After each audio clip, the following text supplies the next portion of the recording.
Assalamualaikum warahmatullahi wabarakatuh. Perkenalkan, nama saya Adelia Safitri Gaga dari kelas 5C Manajemen Pendidikan.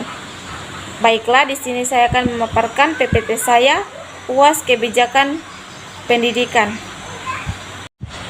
Dosen pengampu Bapak Dr. Ariel Dayanto, MPD. Soal yang pertama, jelaskan konsepsi kebijakan dari berbagai teori yang relevan. Sumber rujukan 10 tahun terakhir, sekaligus disintesiskan menurut Anda. Jawab. Menurut Ferdinand dalam Agustino 2017, kebijakan adalah serangkaian tindakan atau kegiatan yang diusulkan oleh seseorang, kelompok atau pemerintah dalam suatu lingkungan tertentu di mana terdapat hambatan-hambatan atau kesulitan-kesulitan dan kemungkinan-kemungkinan atau kesempatan-kesempatan di mana kebijakan tersebut diusulkan agar berguna dalam mengatasinya untuk menggantikan mencapai tujuan yang dimaksud.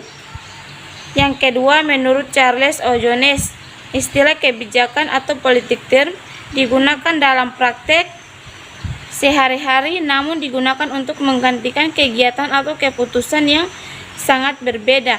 Istilah ini sering dipertukarkan dengan tujuan atau goals, program keputusan atau decision, standar proposal, dan grand design.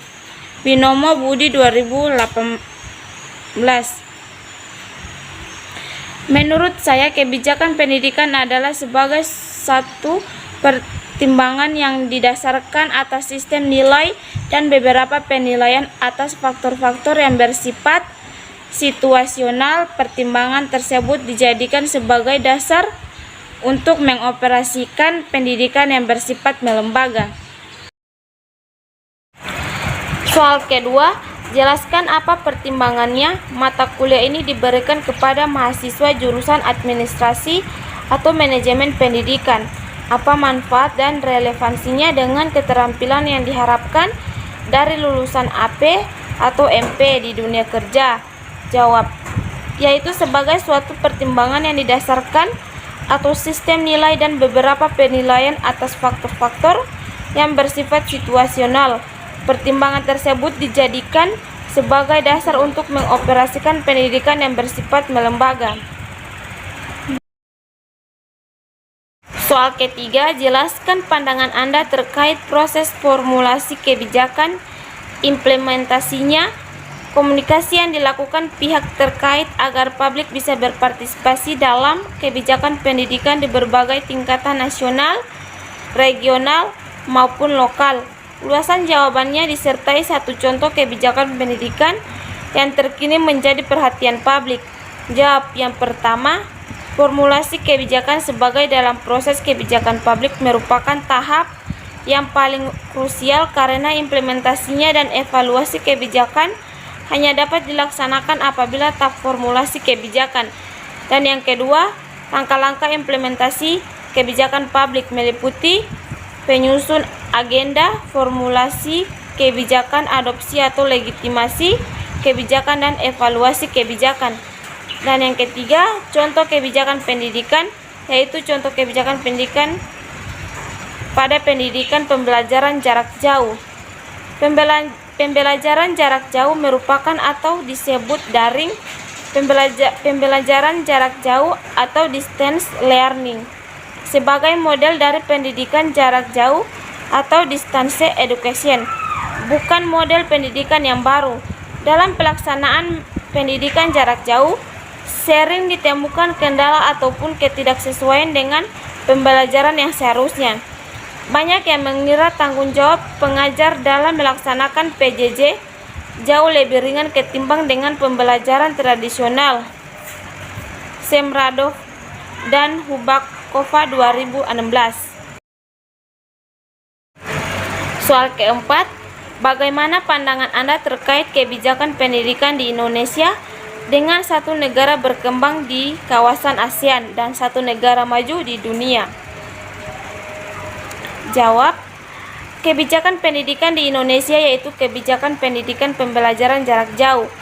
Pembelajaran jarak jauh merupakan atau disebut daring, pembelajaran jarak jauh atau distance learning sebagai model dari pendidikan jarak jauh atau distance education.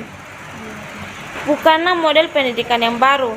Dan yang kedua, kebijakan pendidikan di negara berkembang di kawasan ASEAN, yaitu di Thailand, yaitu kebijakan Menteri Pendidikan Thailand saat ini fokus pada reformasi belajar mengajar, pengujian penilaian, dan evaluasi peserta didik, sistem penerimaan universitas, evaluasi akreditas, dan promosi guru, dan penilaian lembaga pendidikan.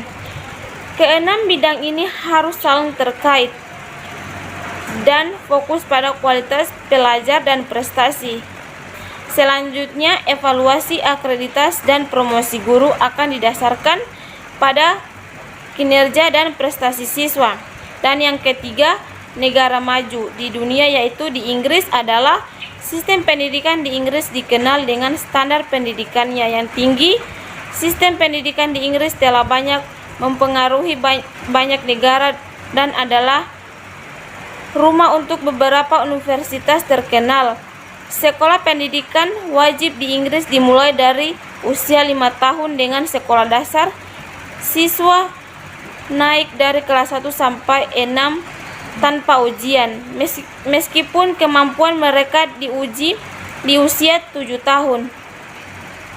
Penekanan ada pada pelajar secara praktikal dibandingkan menghafal.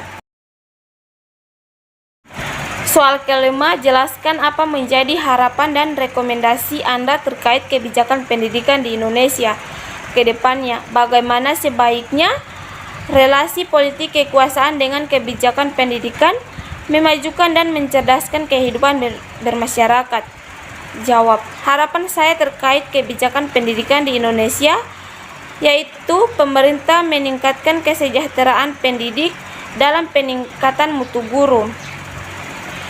Peran pendidikan adalah sentral dalam membentuk masa depan bangsa dan semua daerah juga berinvestasi besar dalam pendidikan.